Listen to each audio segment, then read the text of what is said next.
Halo pemirsa, kembali Anda menyaksikan Halo Indonesia. Dan seperti biasa selama 1 jam ke depan kami akan menghadirkan beragam informasi menarik untuk Anda. Ada apa saja, Jason?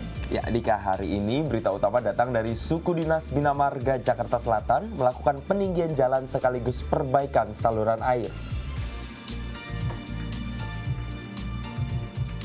Ada pula regulasi penggunaan drone di Indonesia. Ya, dan selain itu pada segmen bincang nanti kita akan membahas mengenai dampak dan permasalahan akibat urbanisasi di ibu kota. Dan pemirsa, inilah Halo Indonesia selengkapnya.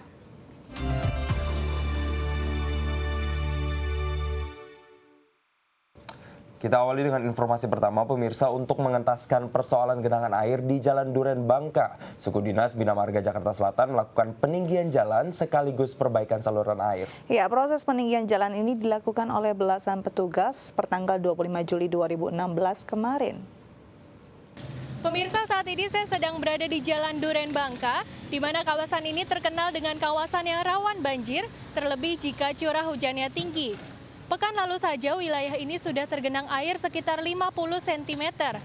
Namun warga sudah dapat mulai bernafas lega karena di sini akan dilakukan peninggian jalan guna menyelamatkan warga dari luapan air Kali Mampang.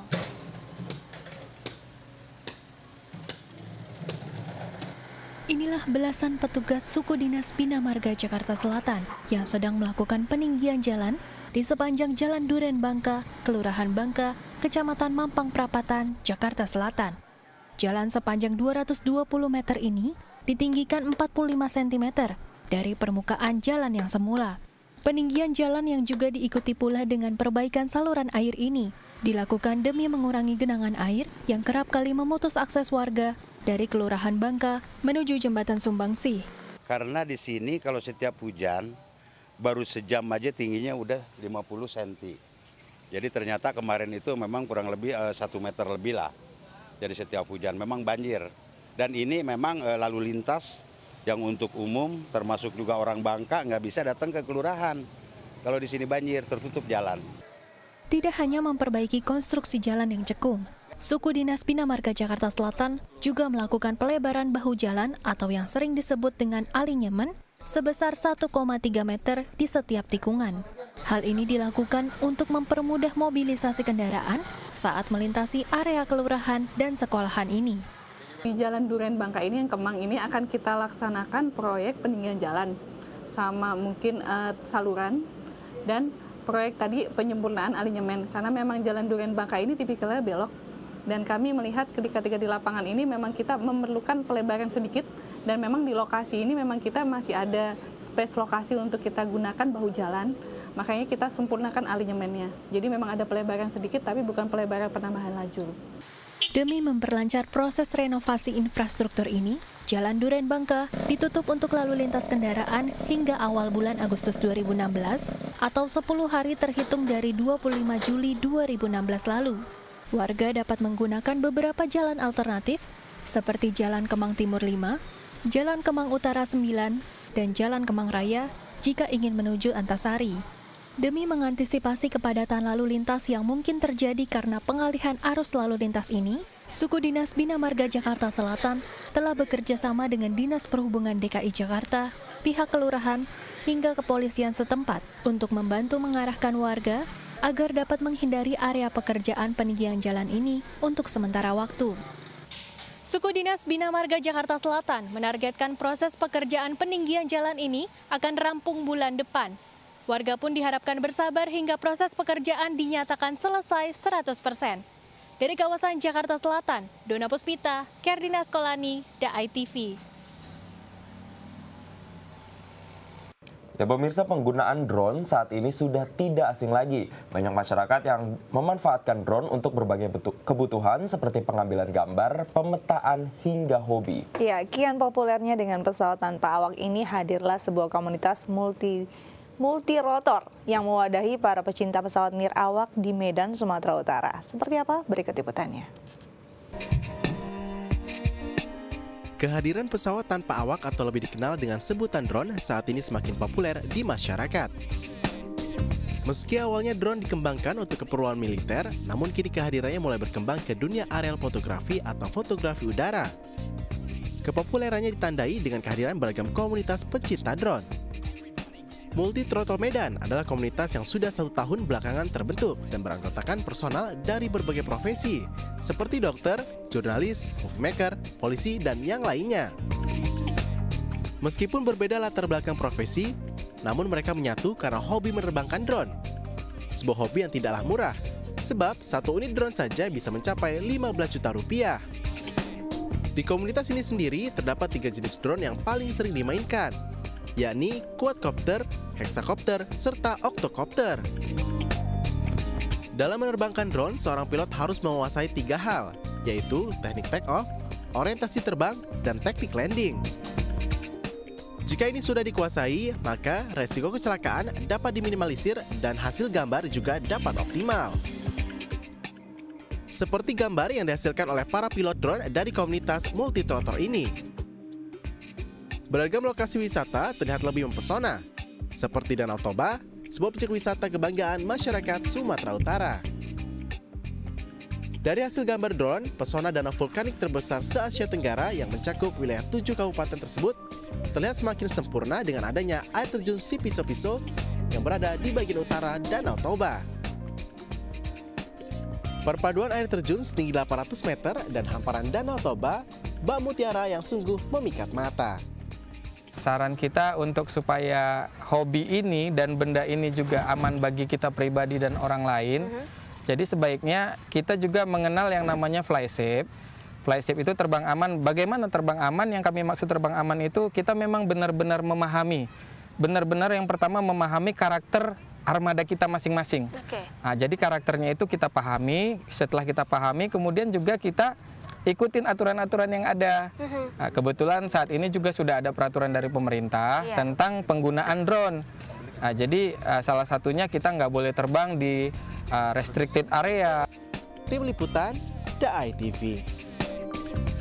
Seiring dengan perkembangan teknologi, semakin banyak masyarakat Indonesia yang memiliki drone alias pesawat udara mini tanpa awak yang biasanya dikendalikan dengan remote dan frekuensi radio. Iya, pada pesawat tersebut juga biasanya terpasang kamera action dengan resolusi tinggi yang dapat mengambil dan menyimpan gambar secara real time. Namun bagaimana ketentuan hukum atas drone berkamera tersebut di Indonesia? Berikut liputannya. Kehadiran drone atau pesawat tanpa awak melengkapi perkembangan teknologi. Drone atau unmanned aerial vehicle adalah sebuah mesin terbang yang dikendalikan oleh seseorang dari jarak jauh. Perkembangan teknologi canggih ini mengalami perjalanan panjang. Ide pembuatannya pertama kali muncul pada era Perang Dunia, tepatnya 22 Agustus 1849. Ketika Austria menyerang kota Venesia dengan balon udara tak berawak yang penuh dengan bahan peledak. Pada mulanya, drone dimanfaatkan untuk kepentingan militer. Namun kini, drone sudah dirancang pula untuk kepentingan sipil yang dilengkapi dengan kamera. Di Indonesia, drone bukanlah hal asing lagi. Beberapa lembaga riset dan masyarakat umum sudah mulai membuat dan merakit prototipenya. Bahkan sudah layak terbang dan digunakan dalam berbagai bidang. Namun perkembangan teknologi ini disertai pula dengan regulasi baru terkait penggunaannya. Dikhawatirkan mengganggu sistem penerbangan pesawat terbang.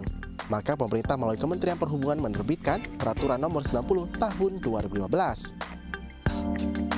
Peraturan baru ini tentu saja mengundang beragam reaksi dari berbagai kalangan profesi, seperti di kalangan militer, tepatnya pada Divisi Topografi Kodam 1 Bukit Barisan yang berada di Jalan Gaperta, Medan. Kalau menurut Abang sendiri sih, Mas, ada kesan ini penerbitannya terburu-buru ya? Harusnya ada semacam penjajakan dulu dari Departemen Perhubungan, kira-kira penggunaan drone ini lebih banyak mereka menggunakan drone ini sebagai apa gitu, atau sekedar hobi, karena kan macam-macam itu, ada yang juga hobi saja, ada yang memang dipakai untuk alat untuk mencari pendapatan, ada juga yang digunakan untuk pekerjaan seperti perusahaan-perusahaan swasta gitu. Sehingga dalam penyusunan kebijakannya itu tidak menimbulkan penolakan di kalangan komunitas drone itu sendiri gitu. Dalam peraturan tersebut terkandung beberapa aturan yang mendasar, diantaranya membatasi penerbangan drone pada ketinggian 500 kaki atau 150 meter, kawasan udara terlarang, kawasan udara terbatas, serta kawasan keselamatan operasi penerbangan suatu bandar udara. Tak sekedar regulasi pembatasan wilayah terbang, maka merujuk kepada pasal 32 Undang-Undang Telekomunikasi pasal 71 sampai 77 Peraturan Pemerintah Nomor 52 Tahun 2000 tentang penyelenggaraan telekomunikasi JO pasal 2 PM18. Secara khusus, drone termasuk juga sebagai alat telekomunikasi. Diaturlah bahwa setiap alat dan perangkat telekomunikasi yang dibuat, dirakit, dimasukkan untuk diperdagangkan dan atau digunakan di wilayah negara Republik Indonesia wajib memenuhi persyaratan teknis. Yang mana verifikasi atas pemenuhan persyaratan teknis tersebut dilaksanakan melalui sertifikasi alat dan perangkat telekomunikasi dan atau Pass Market Surveillance. Tim Liputan, DAI TV. Ya, pemirsa, kita beralih ke informasi lainnya. Setelah Pemprov DKI Jakarta melakukan sosialisasi tentang kebijakan nomor polisi ganjil genap pada tanggal 28 Juni hingga 26 Juli 2016 lalu, tepat hari ini dilakukan uji coba kebijakan nomor polisi ganjil genap khusus wilayah Jakarta dan sekitarnya. Ya, dan untuk mengetahui bagaimana situasi terkini dari wilayah uji coba nomor polisi ganjil genap di wilayah Sudirman, Tamrin, dan sekitar Jakarta, sudah ada reporter Halo Indonesia, Aprisani Angelin, yang akan menyampaikan laporannya untuk Anda. Aprisani Angelin, silakan dengan laporan Anda. Ya, terima kasih Jason dan Dika. Pemirsa yang ada di rumah, kali ini saya berada di kawasan Jalan Medan Merdeka, tepatnya di kawasan Patung Kuda Monas, Jakarta Pusat. Hari ini merupakan hari pertama dilaksanakannya uji coba nomor polisi ganjil dan genap di tanggal 27 Juli 2016. Setelah sebelumnya telah dilakukan 1 bulan yang lalu sosialisasi nomor polisi ganjil dan genap di tanggal 28 Juni 2016 sampai dengan 26 Juli 2016. Dan pemberlakuan sendiri akan berlaku setelah dari tanggal 27 Juli hari ini sampai dengan 26 Agustus 2016. Kemudian sanksi diberlakukan mulai tanggal 30 Agustus 2016. Dan pagi hari tadi sudah terlihat banyak petugas yang ditempatkan di titik lampu merah yang ada di kawasan Monas, Jakarta Pusat, kemudian MH Tamrin, dan juga Gatot Subroto. Petugas yang bertugas adalah dari Dinas Perhubungan sebanyak 2 orang, kemudian 4 orang dari Polda Metro Jaya. Dan untuk mengetahui mekanisme yang terjadi dalam uji coba hari ini, kami telah berhasil mewawancarai Bapak Kasubdit Bingakum Polda Metro Jaya, yaitu AKBP Budianto. Dan berikut ini petikan wawancaranya. Kita sekarang sudah masuk pada tahap uji coba ya. Uji coba akan dilaksanakan dari mulai tanggal 27 Juli sampai tanggal 26 Agustus. Saya kira bahwa tahap sosialisasi sudah lewat, dilaksanakan tanggal 30 Juli sampai tanggal 26 Juli, sekarang sudah masuk tahap uji coba.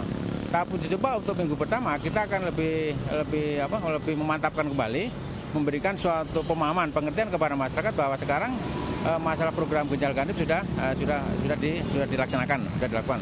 Sekarang tahap uji coba, kemudian nanti minggu kedua kita sekarang memang hanya memperingati, menyapa dan sebagainya. Nanti minggu kedua dan seterusnya sampai tanggal 26 Agustus kita sudah memberikan suatu teguran secara tertulis gitu. Kemudian nanti pada saat tanggal 30 Agustus kita sudah akan melakukan suatu penegakan hukum dengan sistem tilang. Ya. Oke. Dan hari ini petugas yang sudah ditugaskan di lapangan akan melakukan patroli di beberapa titik kawasan ganjil genap. Dan merupakan kawasan ganjil genap ini merupakan kawasan X3-in-1 yang telah diberlakukan terdahulu. Kemudian untuk kawasan ganjil genap sendiri ada di Jalan MH Tamrin, sekitar Jalan Jenderal Sudirman, Jalan Sisingamangaraja, dan kemudian jalan sebagian di Gatot Subroto. Diharapkan program ganjil genap ini akan berhasil sambil menunggu datangnya program baru yaitu ERP, Electronic Road Pricing, yang akan diwacanakan pemerintah 1 tahun mendatang.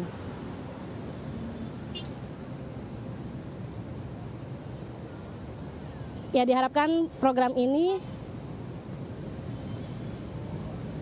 dapat menjadi solusi untuk mengurangi kemacetan yang ada di ibu kota Jakarta. Demikian Dika dan Jason.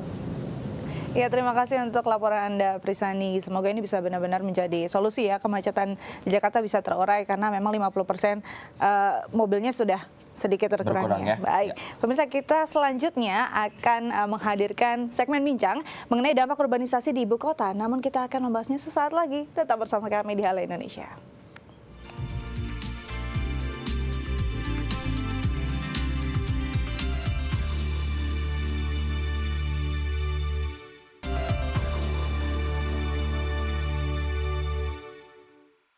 Anda kembali bersama kami di Halo Indonesia. Dan Dika, kalau misalnya kita berbicara tentang pertumbuhan ekonomi di desa dan perkotaan yang tidak seimbang, ini pastinya menimbulkan permasalahan dan berbagai efek tentunya ya yang tidak seimbang ini. Yang pertama, dengan adanya orang-orang pindah dari desa ke kota, ini pasti membuat kota semakin penuh. Apalagi menurut data yang saya dapat dari Menteri Perhubungan, rata-rata untuk di bandar udara saja sudah ada 1.000 orang setiap harinya yang datang ke Jakarta. Belum lagi yang menggunakan moda transportasi bus, di setiap terminalnya itu rata-rata 200 hingga 500 orang per hari. Betul, apalagi ini momennya memang pasca Lebaran ya. Pasti ada wajah baru di Jakarta. Dan sebenarnya apa sih pesona Jakarta dan bagaimana kalau misalkan orang-orang dari desa terus migrasi ke Jakarta, apalagi kalau mereka memang tidak punya skill yang memadai untuk bisa hidup di ibu kota. Nah, ini hari ini akan kita bahas ya, Jason ya. Iya, dan sudah hadir bersama kami di segmen Bincang Halo Indonesia, yaitu Bapak Edison Sienturi selaku Kepala Dinas Kependudukan dan Catatan Sipil DKI Jakarta, dan juga Bapak Mas Rokan selaku Kepala Dinas Sosial DKI Jakarta. Namun sebelum berbincang, kita saksikan dulu tayangan berikut.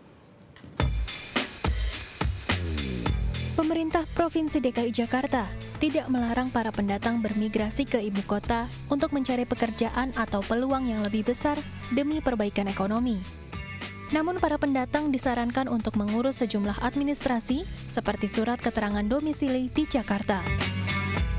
Hal ini mengikuti Peraturan Daerah DKI Jakarta Nomor 8 Tahun 2007 tentang Ketertiban Umum, yang menyatakan para pendatang baru yang akan tinggal atau menetap di Jakarta harus memiliki identitas DKI Jakarta berupa kartu domisili atau keterangan tinggal sementara. Kepengurusan identitas ini diperlukan untuk pendataan serta penertiban administrasi penduduk DKI Jakarta.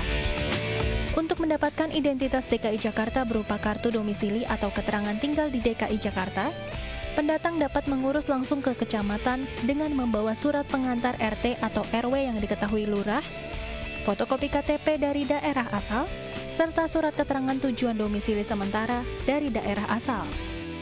Sedangkan bagi para pendatang yang ingin pindah atau menetap di Jakarta, dapat mengurus kepindahan penduduk DKI Jakarta dengan mendatangi kantor kelurahan terdekat dengan membawa persyaratan surat keterangan pindah dari daerah asal, biodata penduduk WNI dari daerah asal, surat keterangan catatan kepolisian atau SKCK dari daerah asal, surat keterangan bekerja atau surat keterangan dari sekolah atau perguruan tinggi, surat keterangan jaminan tempat tinggal, fotokopi KTP dan KK penjamin, fotokopi akta kelahiran, serta fotokopi buku nikah atau akta perkawinan. Ya baik, kalau kita lihat tayangan tadi sebenarnya sudah banyak sekali peraturan yang mulai dari surat keterangan domisili, surat keterangan jaminan rumah, segala pekerjaan, segala macam. Tapi tentunya kebijakan-kebijakan ini juga masih belum bisa menekan angka datangnya para pendatang dari luar ke Jakarta. Nah, masalahnya apakah mereka tahu dan apa mereka benar-benar tertib untuk membawa semua persyaratan untuk bisa hidup di Jakarta. Nah, ini yang akan kita bahas dengan dua orang narasumber kita yang memang sudah ahlinya ya. Selamat pagi Pak Edison dan juga Pak Rokan. Ya, selamat Apa kabar Pak? Apa kabar? Baik. Oh, pastinya baik ya, Pak ya. Untuk Bapak Edison Sienturi ini Pak, selaku Kepala Dinas Kependudukan dan Catatan Sipil, ini melihat setelah Lebaran kurang lebih 2-3 pekan, ini melihat fenomena pendatang semakin banyak nih Pak justru. Ini bagaimana tanggapannya Pak? Ya gini, persoalan masalah pendatang untuk kota itu sudah suatu hal yang lumrah, bahwa bukan hanya Jakarta, semua kota-kota besar juga akan menjadi harapan perubahan hidup dari daerah ke kota.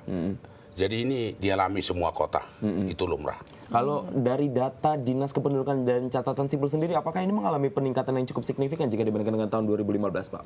Kalau dibandingkan dengan tahun 2015, ini pasca hari raya yang ditanya ya, pasca hari raya.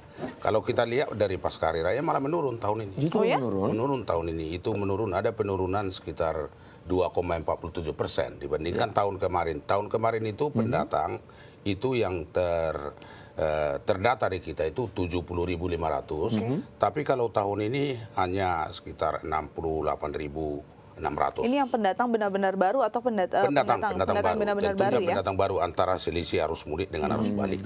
Oke, tapi untuk mereka yang memang tadinya di Jakarta lalu kembali, apakah banyak yang juga datang kembali ke Jakarta? Jadi masalah arus mudik dan arus balik itu merupakan suatu hal yang rutin setiap tahun ya, pada saat hari raya maupun hari-hari besar keagamaan, bukan hanya hari raya aja.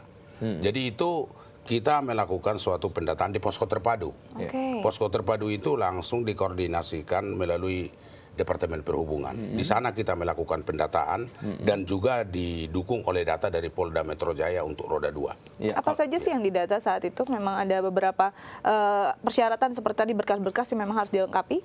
Kalau kita mendata itu sebenarnya hanya melihat berapa yang keluar dari DKI pada saat perayaan Hari Raya Idul Fitri dan berapa yang masuk pada saat H+3 sampai dengan H+10. Jadi selisih ya? Iya. Selisih itu kalau arus mudik kan dari H+7 sampai dengan H+8. Kenapa saya katakan H+8? Karena ternyata pada setelah sholat Id ternyata juga masih banyak yang mudik. Jadi mudik itu ya. Baru kita data lagi dari H+3. Kenapa H+3? Karena hari raya pertama dan kedua itu belum. Dan ketepatan tahun ini kenapa langsung banyak pulang ke Jakarta? Karena ada ketepatan hari Senin itu hari kerja.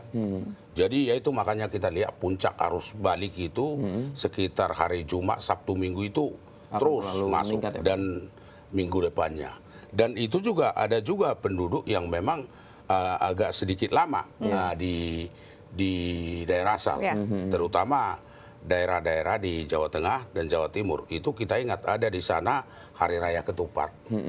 Hari Raya ke-7 itu dia baru balik lagi Hari Raya ke-8. Makanya dua puncak arus balik pada saat itu. Baik, jadi memang ini adalah suatu hal yang lumrah tiap tahun ya. Setiap tahun akan selalu Baik, terjadi. tidak hanya jumlah, tapi juga skill, keterampilan juga menentukan bagaimana mereka hidup di Jakarta. Ini urusan dari Pak Mas Rohan juga nih. Kalau melihat bagaimana pendatang baru ke Jakarta, sebenarnya mereka apakah memang benar-benar nol skill?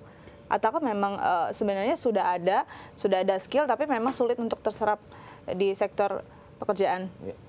Ya, kebanyakan memang awalnya kan kita data ada yang memang skill itu sangat sekali minim gitu ya. Sehingga keterampilan itulah yang menentukan dia bisa survive atau enggak di DKI Jakarta. Yang pertama itu. Yang keduanya kita harapkan juga dia memiliki modal gitu seharusnya ya. Sehingga kalau mau berusaha punya keterampilan pun itu mungkin bisa ya berjalan. Berikutnya tempat tinggal itu yang mungkin yang kita sayangkan. Kalau ke Jakarta tanpa tujuan tempat tinggal saya kira akan sulit itu untuk bisa survive ke sana, Mbak. Baik, jadi sebenarnya itu ada permasalahan-permasalahan tersendiri saat mereka migrasi ke Jakarta ya. Nah, kita akan bahas lebih lanjut setelah jeda berikut ya Pak ya. Tetap bersama kami di Halo Indonesia.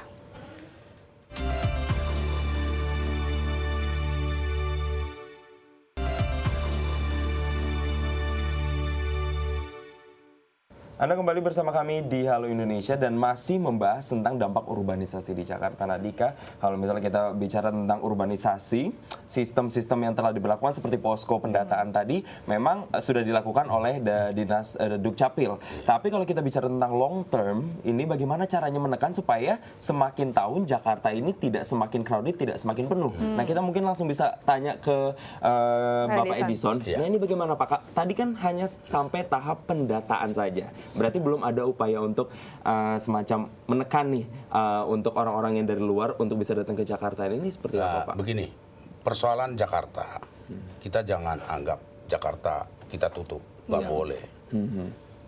Daerah manapun di negara ini untuk warga negaranya tidak boleh tertutup, terbuka. Jadi silakan datang ke kota Jakarta atau ke daerah-daerah lain untuk bertempat tinggal dan mencari kehidupan. Itu hak asasi untuk seluruh warga negara. Yang kita utamakan mereka itu siap untuk menjadi petarung di kota ini. Petarung tentunya untuk merubah kehidupan ya. Bawalah keterampilan, keahlian yang sesuai dengan kota Jakarta. Beraneka ragam pekerjaan di Jakarta.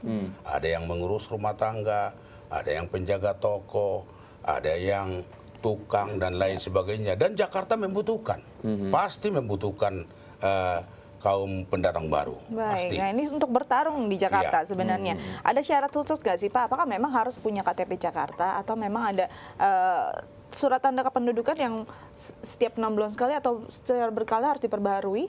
Jadi gini, saat ini dengan diberlakukannya Undang-Undang 23 tentang administrasi kependudukan, kita tentunya sudah mulai tertata database nasional. Jadi kita sekarang tidak lagi harus memaksakan orang itu menjadi penduduk Jakarta atau menjadi KTP Jakarta. Kita sediakan ada dokumen juga atau identitas bagi mereka yang memang mereka untuk penduduk sementara sembari mencari pekerjaan dan lain sebagainya. Nah, mereka menjadi penduduk sementara hanya berbekal persyaratan bawa KTP dari daerah asal, lapor ke RT RW-nya, lapor ke PTSP kelurahan dan kecamatan, itu kita berikan identitas domisili sementara atau namanya SKDS, surat keterangan domisili sementara. Tapi bagi mereka yang memang sudah siap, karena gini, pendatang itu sudah banyak juga. Ada sekitar pendatang itu menurut hasil survei kita dari tahun-tahun yang lalu, ternyata mereka di kampung halaman pun sebelum ke Jakarta sudah mendapat pekerjaan. Ada 28% mereka. 28%? 28% penduduk pendatang ini masih di daerah sudah diambil oleh para pengerah tenaga kerja. Jadi mereka datang ke Jakarta sudah langsung siap untuk bekerja. Memang ada sekitar 32% lebih yang memang mencari pekerjaan. Modal nekat bisa dibilang seperti itu, Bukan, salah. Mereka memang mencari Jadi itu mencari ya? pekerjaan. Ada di antara mereka yang seperti mungkin yang disampaikan itu bahwa mereka itu tidak memiliki keahlian dan keterampilan. Inilah yang menjadikan mereka harus bersiap-siap untuk bertarung di Jakarta, atau jangan sampai kita lihat mereka menterlantarkan diri. Baik, jadi sebenarnya itu yang harus ditekankan ya. Memang ada istilahnya, memang ada etikat baik untuk bisa melaporkan diri lah ya istilahnya, walaupun tidak harus jadi penduduk Jakarta. Nah, sebenarnya keterampilan apa sih yang dibutuhkan untuk bisa bertarung di Jakarta? Kita saksikan dulu tayangan berikut ini. Dinas Sosial DKI Jakarta menyayangkan banyaknya pendatang yang menyandang masalah kesejahteraan sosial atau PMKS yang mengadu nasib di Jakarta. Hasil penelitian Dinas Sosial, hal ini disebabkan oleh ketidaksiapan warga pendatang yang membekali diri dengan keahlian dan keterampilan yang dibutuhkan untuk bersaing di Jakarta. Untuk mengantisipasi hal ini, Dinas Sosial DKI Jakarta bekerja sama dengan Dinas Kependudukan dan Catatan Sipil DKI Jakarta mendata jumlah masuknya para pendatang ke Jakarta. Dengan membekali diri dengan keterampilan tertentu, para pendatang diharapkan bisa bersaing untuk mendapatkan lapangan pekerjaan yang layak. Mustangin misalnya, pendatang dari Wonosobo, Jawa Tengah ini membekali diri dengan pengetahuan tata rias rambut. Kalau belajar emang ingin sendiri, punya inian sendirilah, pengen maju, pengen ada kemajuan. Kalau nggak belajar kan nggak bisa maju. Kalau untuk ke Jakarta dari kampung untuk utaman ya, kalau untuk dasar ya harus siapin diri dulu lah. Karena di Jakarta nggak seperti yang dia pikirkan kan, ya mungkin ke Jakarta jadi banyak duit apa gitu, nggak seperti itu. Nah, jadi ke Jakarta nggak selalu langsung banyak duit. Iya, dan kompleks juga ya, Dika. Ya, mungkin kita punya mimpi, bagi mereka yang pengen datang ke Jakarta, mereka punya mimpi, tapi bagaimana merealisasikannya kan harus punya skill juga. Nah, di tayangan tadi juga kita lihat ada masalah PMKS atau penyandang masalah kesejahteraan sosial. Nah, ini untuk Bapak Mas Rokan sendiri nih, Pak. Apa sih upaya yang sudah dilakukan oleh Dinas Sosial untuk, selain adanya PPKD ya, Pusat Pelatihan Kerja Daerah ini, dari Dinas Sosial sudah melakukan apa nih, Pak, untuk mewadahi mereka-mereka yang datang ini supaya bisa mendapatkan pekerjaan yang layak di Jakarta? Ya, ini kan sebenarnya berkorelasi kepada tadi mudik ya. Setelah mudik balik lagi ke Jakarta, kami juga sudah menghimbau kalau mau ke ibu kota silahkan saja terbuka, tapi minimum punya keterampilan, punya modal, ada tempat tinggal tadi ya Pak Edi, saya menyambung ke sana. Di keterampilan itu sendiri juga banyak ya, misalnya ada tata boga, tadi tata rias, barangkali tata busana dan seterusnya, itu pun juga suatu keterampilan. Bahkan tidak menutup kemungkinan jual bakso pun juga punya keterampilan. Semua dibutuhkan di Jakarta, bahkan tukang ya, tukang kayu pun itu juga butuh untuk itu. Ketika itu ada dan dia itu punya, saya kira bersaing di Jakarta oke-oke aja saya kira. Nyambung ke sana Pak ya. Ya, selain masalah pendataan lagi nih Pak, ada nggak sih upaya misalnya dinas sosial nih misalnya melakukan berapa hari atau berapa bulan pelatihan bagi mereka-mereka yang pendatang atau semacam itu, ada nggak sih Pak? Ada. Kami punya 22 panti ya, antaranya 22 panti itu. Yang pertama hasil jangkauan kita masukkan di panti kita, namanya panti PSBI ya. PSBI inilah yang mendata awal, setelah itu baru diklasifikasi ini kira-kira masuk ke ranah mana. Kalau ini lansia, masuk juga ke panti lansia. Bagi yang masih produktif, barangkali ini juga masuk ke panti kita. Nah, panti kita ini juga membina beberapa WBS namanya, warga binaan sosial. Dari warga binaan sosial inilah diberikan keterampilan tertentu. Nah, keterampilan tertentu sampai dia mahir, setelah mahir juga diberikan permodalan. Ada yang namanya UB, kita bekerja sama dengan instansi terkait yang ada untuk itu, untuk pengembangan usaha-usaha itu. Baik, tapi kalau dilihat dari jumlah tadi, misalkan walaupun menurun, taruhlah 68.000 lah ya pendatang baru, apakah mencukupi untuk bisa kapasitasnya di dinas sosial untuk bisa dilatih di panti? Berapa sih kapasitasnya tiap tahun atau tiap angkatan bisa dibina? Di panti kami ya, untuk itu kan bagi WBS yang notabene adalah yang terjangkau di lapangan, yang notabene adalah mereka termarginalkan. Bagi yang lain saya kira masuk ke ranah dinas tenaga kerja untuk membantu ke sana. Dia juga punya pelatihan khusus dan bahkan multivariat untuk pelatihan macam-macam. Kalau yang di kita itu yang khusus tadi, WBS yang notabene termarginalkan dan dia tidak punya siapa-siapa, dia harus survive, bisa hidup. Nah ini ya kita bantu untuk berikan keterampilan. Baik, jadi ini memang ranah pelatihannya wadah untuk orang-orang memang tepat ya, tepat sasaran karena mereka termarginalkan dan memang tidak ada bantuan gitu ya. Baik, kita pasti akan membahas lebih lanjut, namun setelah jeda berikut tetap bersama kami di Halo Indonesia.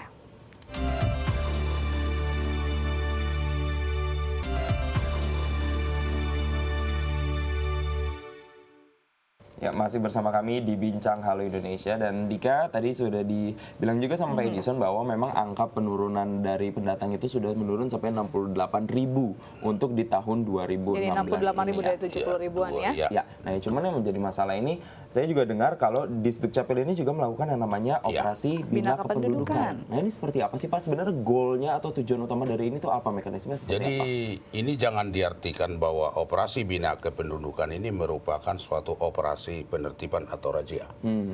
Goalnya itu satu, bahwa kita lakukan ini untuk melakukan pendidikan sosialisasi kepada masyarakat yang masuk ke DKI Jakarta. Di situ kita arahkan penduduk itu supaya mematuhi seluruh peraturan-peraturan daerah di DKI Jakarta seperti tertib, ketertiban umum, tertib sosial, tertib administrasi kependudukan, dan tertib pemukiman. Dan kita melihat di Jakarta itu kan ada kita 5 tertib. Apa tuh? Salah satu diantaranya kan tertib pemukiman. Jadi kalau orang datang masuk ke Jakarta, tentunya dia harus mengetahui dia itu harus masuk ke daerah yang sudah benar-benar pemukiman penduduk. Jangan masuk lagi ke daerah-daerah yang memang sudah dilakukan penertiban, sudah bersih dan lain sebagainya. Masuk lagi ke situ, tentunya dia akan berhadapan dengan aparatur penertiban, dan dia itu langsung kita lakukan penertiban. Nah ini semua biduk ini kita berikan gambaran kepada mereka, begini loh hidup di Jakarta. Anda melanggar, Anda ditertibin. Tapi kalau Anda mematuhi aturan, ya silakan tinggal di Jakarta. Tentunya itu merupakan suatu pegangan bagi mereka. Jangan kita biarkan mereka tanpa bekal pengetahuan tentang Jakarta. Itu aja biduk. Nah, setelah dibiduk, setelah ada Bina Kependudukan, mereka apakah rata-rata dari mereka akhirnya tetap fight untuk hidup di Jakarta atau malah berpikir untuk balik ke daerahnya? Jadi begini, kalau kita lihat mengenai pendatang di Jakarta, satu harus kita lihat. Jakarta sangat sentralis untuk menjadi jembatan menuju daerah-daerah lain.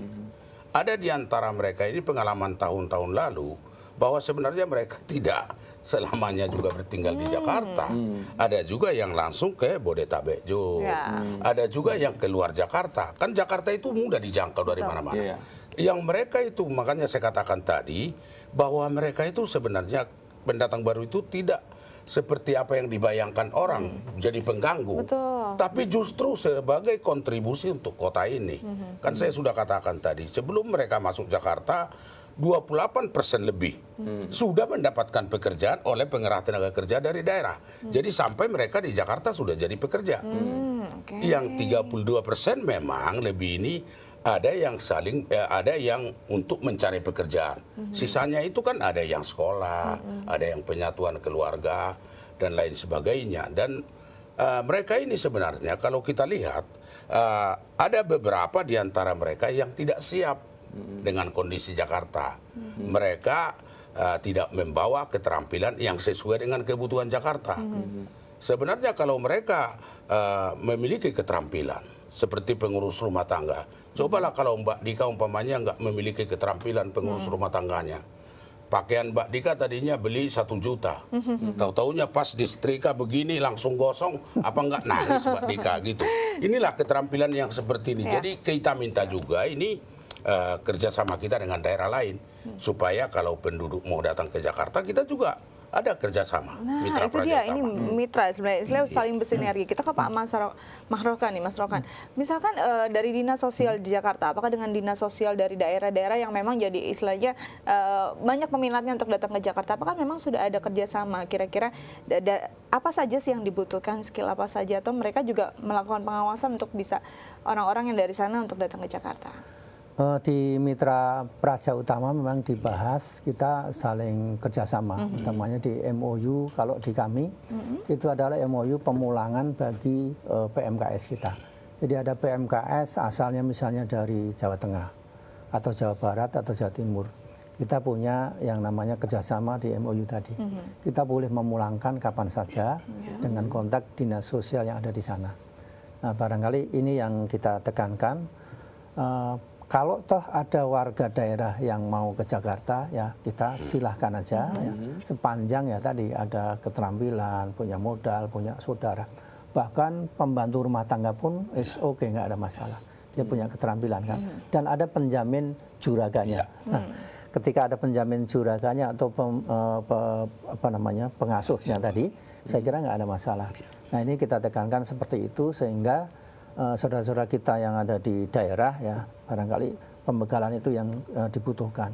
Berikutnya lagi tidak menutup kemungkinan bagi saudara-saudara kita yang memiliki pendidikan yang memadai. Nah, pendidikan yang memadai inilah yang juga dibutuhkan di Jakarta dalam konteks ikut juga bersaing. Nah, ke depan karena banyak spesialisasi ya, yang dibutuhkan dari pendidikan ini barangkali untuk pengembangan ya. Di Jakarta saya kira dibutuhkan untuk itu. Di samping juga ada keterampilan dan juga pendidikan yang memadai. Di samping juga ada keterkaitannya mengenai kalau di DKI kan nggak menutup kemungkinan anak-anak yang sekolah karena mungkin penseleksian yang umum tadi kan diterima di Jakarta apa kita ini. Saya kira oke ada saudaranya, ada tempat tertentu yang bisa untuk tempat tinggal. Ini ada penjaminan seperti itu. Jadi kita terbuka untuk umum, ada keterampilan, syukur kami punya modal, dia bisa mau usaha karena dia sudah menyiapkan itu ya. Sehingga kalau dengan usaha itu membuka kemungkinan besar adalah multiplier effect kan Mbak ya. Kita membuka usaha ini, pekerjaan yang tadi bisa ditampung karena keahlian-keahlian tadi bisa diimpun. Seperti tadi ada misalnya usaha salon, tata buka dan seterusnya itu. Saya kira akan. Tapi rata-rata setelah dibina di Dinas Sosial tadi orang-orang yang termarginalkan, berapa persen yang mereka akhirnya bisa memang terpakai di dunia kerja atau mereka akhirnya bisa membuka usaha? Bagi mereka yang memang di kondisinya adalah PMKS tadi, gitu ya, sebagian besar memang kita pulangkan ke kampung halamannya. Di kampung halamannya itu mereka diterima oleh Dinas Sosial setempat. Dari Dinas Sosial setempat juga diarahkan tadi ada web QB tadi ya, permodalan untuk itu. Dia langsung bisa jalan untuk melaksanakan apa yang menjadi semacam keahlian dia. Tapi ini rata-rata ya semua bisa berjalan dengan baik gitu. Tapi yang untuk penduduk kita yang di DKI Jakarta itu sudah selayaknya, sewajarnya kita berikan keterampilan-keterampilan yang mudah yang bisa langsung bisa dilaksanakan atau action gitu. Sebagai misalnya kayak tata boga tadi gitu ya. Kita punya pilot project seperti itu. Jadi memang sudah hampir banyak terserap ya, Pak, sudah banyak kemajuan. Kita dorong, kita punya instansi terkait kita atau SKPD kita, misalnya UMKM ya, kita dorong ke sana. Ini yang bisa kita latih dan barangkali perlu tempat usaha yang memungkinkan ada izin-izin diuruskan, bantu dorong ke sana. Nah ini saudara-saudara kita sudah berjalan yang khusus untuk warga DKI yang tidak DKI tadi kita pulangkan kalau mereka bisa mengembangkan daerah yang lebih memungkinkan lebih apa istilahnya memberikan tadi value added tadi. Baik, terima kasih banyak untuk kehadirannya. Semoga masyarakat yang hidup di Jakarta, bukan hanya penduduk Jakarta ya, bisa tertib dan juga berdaya guna. Terima kasih untuk kehadirannya Pak Masrawan dan juga Pak Edison. Sukses terus ya. Oke, sukses. Baik, pemirsa, kita masih punya banyak informasi menarik lainnya. Tetap bersama kami di Halo Indonesia.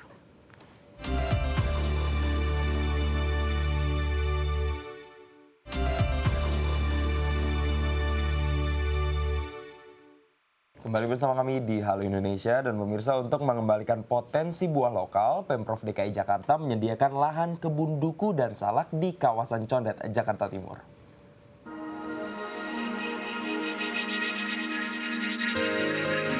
Tahu salak? Tahu salak Condet? Tahu. Tahu. Salak tahu. Tahu salak Condet. Salak Condet yang menjadi salah satu buah lokal khas Jakarta, kini justru hampir tak terlihat keberadaan kebunnya di wilayah Condet.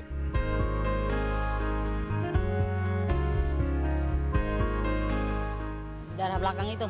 Daerah apa tuh? Daerah Condet Belekambang sana. Ada di belakang, pernah ada di belakang salak. Di sini juga dulu pernah ada nih, ini salak. Pohonnya tapi ya, pohon salak ya. Langkahnya kebun salak dan duku di wilayah Condet mendorong Pemprov DKI Jakarta untuk mengembalikan potensi buah lokal ini. Di tanah seluas 3 hektar 450 meter milik pemerintah kota, di Jalan Kayu Manis, Balekambang, Jakarta Timur inilah kebun duku salak Cagar Buah Condet berada. Pembebasan lahan telah dilakukan pemerintah Provinsi DKI Jakarta sejak tahun 1996. Sebelum dibebaskan, lahan tersebut dipenuhi dengan rumah warga. Setelah diberi Pemprov, lahan ini justru dijadikan tempat pembuangan sampah liar. Namun kini lahan tersebut sudah berubah menjadi lahan hijau dan dikelola oleh 6 pekerja. Dengan semakin hilangnya, semakin tidak ada di wilayah sekitar Condet dan sekitaran, sehingga pemerintah memberikan satu tempat, yaitu di RT 7 RW 5 Condet Balekambang, untuk dibebaskan menjadi tanaman duku dan salak milik Pemprov DKI. Kebun ini ditanami 141 pohon duku dan 3.610 pohon salak. Selain itu, terdapat pula tanaman lainnya seperti rambutan rapiah, melinjo, nangka, kecapi, dan aren. Untuk penilaian, berarti saya menilai diri sendiri. Tapi dari masyarakat yang saya terima, bahkan dari orang luar yang datang untuk tahu bahwa ini adalah ikon Jakarta, mereka memberikan satu apresiasi yang cukup baik. Artinya ini sudah cukup baik untuk mengenai perawatan dan juga pengamanannya. Hasil budidaya ini tak hanya melestarikan buah khas Jakarta, namun mendatangkan rezeki bagi Udin yang menjadi pekerja. Alhamdulillah saya dipekerjakan di sini, diajak oleh Pak RT, saya merasa bersemangat banget. Dalam artian bersemangatnya itu ada jaminan bulan dari Pemda, terutama kita dapat menghasilkan tiap bulan. Dan disitulah saya nggak langsung merubah ekonomi saya, Bu. Tadi dari saya dapat penghasilan, boleh katakan bulanan nggak dapat, ya sekarang alhamdulillah dapat. Kebun duku salak Cagar Buah Condet diharapkan mampu memberikan pengetahuan dan kepedulian masyarakat terhadap keragaman buah lokal. Apresiani Angelin, Budi Utomo, Dai TV. Nah ini Jason, sebenarnya bagaimana ya kalau kita lihat buah-buah lokal yang potensial harus hilang ataupun harus langka cuma karena lahannya memang terbatas. Apalagi kalau kita lihat tayangan tadi, sayangnya lahan-lahannya justru dibuat sebagai tempat penampungan sampah secara liar. Betul, dan memang harus ada swadaya masyarakat dan kesadaran dari masyarakat sendiri untuk bisa membangkitkan lagi, membangun lagi potensi dan pesona buah lokal. Apalagi ternyata tadi bisa membuka lapangan pekerjaan. Betul sekali, dan apalagi kalau kita tahu salak Condet ini adalah buah asli Betawi. Betul, dan ini sebenarnya bisa dijual tidak hanya di dalam negeri, bahkan di luar ya. Baik, kita ke informasi berikutnya. Tradisi mendi yang berasal dari India telah menjadi tren di Medan. Ya, ini menjadi peluang bisnis yang langsung dilirik banyak orang. Dan bagaimana peluang usaha dari seni mehendi ini? Berikut liputannya. Seni ukir mehendi begitu digemari terutama oleh kaum perempuan di berbagai kota, termasuk di Medan. Seni ukir yang tadinya hanya menjadi bagian dalam tradisi pernikahan di India, kini sudah berkembang menjadi tren fashion yang cukup populer. Hal ini pun dilirik oleh para seniman mehendi sebagai peluang usaha. Jayanti Mandasari, perempuan yang kerap disapa Yanti ini, mulai menerima pesanan jasa mehendi sejak tahun 2009. Saat itu, ia masih seorang karyawan di perusahaan swasta. Merasa lebih nyaman menjual jasa mehendi, pada tahun 2012, Yanti pun fokus menjadikan seni mehendi sebagai mata pencahariannya. Bahan ini ia dapatkan via online dari Jawa dan India. Keahlian melukis sudah tentu jadi kemampuan yang harus dimiliki seniman mehendi. Yanti membagi 2 segmen tipe mehendinya, yakni henna for wedding dan henna for fun. Untuk henna for wedding, Yanti mematok harga mulai dari Rp300.000 hingga Rp2.000.000, tergantung tingkat kerumitan pola dan jenis henna yang digunakan. Untuk henna for fun, ia mematok harga Rp25.000. Dari usaha mehendi, Yanti mendapat penghasilan sebesar 4 juta hingga 15 juta rupiah per bulannya. Disiplin dan mau untuk terus belajar adalah prinsip yang harus terus dipegang oleh para seniman mehendi. Seperti Jayanti, kegigihannya menjadi seniman mehendi profesional menjadi bukti karena hasil karya tangan terampilnya selalu dinanti oleh para pencinta mehendi. Orang nikah pasti ada setiap hari, setiap minggunya gitu. Dan henna ini sudah menjadi passion, sudah menjadi tren, tidak hanya untuk agama saja, bahkan lintas agama seperti dari orang Nasrani dan orang Buddha juga mereka mengabadikan momen pernikahan mereka juga dengan menggunakan henna. Mereka memandangnya ini dari sisi artnya, dari sisi seninya, seperti itu.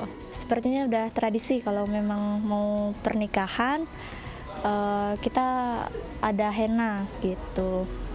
Ya pemirsa, sekian perjumpaan kita hari ini. Saksikan terus Halo Indonesia dari Senin hingga Jumat di waktu yang sama. Jangan lupa follow Twitter kami di @daai_tv dan @haloindo_daai_tv. Akhir kata, saya Astia Dika. Saya Jason Palino, mewakili seluruh kru yang bertugas, pamit undur diri. Kami ucapkan sampai jumpa dan selamat beraktivitas.